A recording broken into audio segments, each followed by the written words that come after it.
A nearly $500 million plan to fix chronic cross-border sewage contamination is in the works. CBS 8's Rosia De La Fe toured the South Bay International Wastewater Treatment Plant today to find out what's being done and how soon we can expect the work to be finished. Work is underway to tackle sewage contamination from Tijuana. There are different ways that we can have transboundary flows that affect the United States, and we are working on solutions to all of them. U.S. Secretary from the International Boundary and Water Commission, Sally Speener, says both the U.S. and Mexico are working closely to make the necessary infrastructure improvements in both countries to significantly reduce contamination.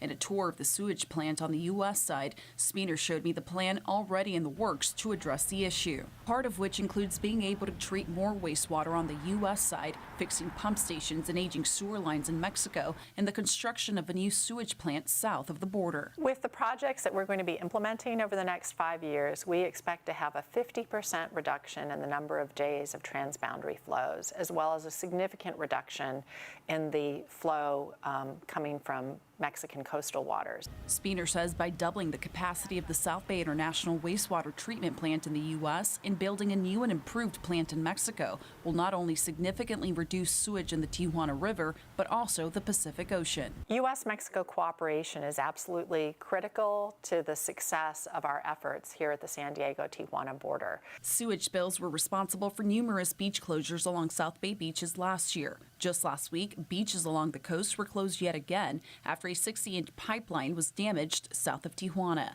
Speener says the pipeline should be running again by next week. But accidents like that are just one of the many challenges that both countries are working to address. We're very concerned about the beach closures that have happened, but with the projects that we have identified in the international agreement that we signed in the summer of 2022, we expect to start design this year on the doubling of capacity of the South Bay International Wastewater Treatment Plant. The project is set to be complete in 2027. And although for some the work can't come soon enough, Speener says the large infrastructure projects require time to make sure they're designed and built properly. Rosia De La Fe, CBS 8.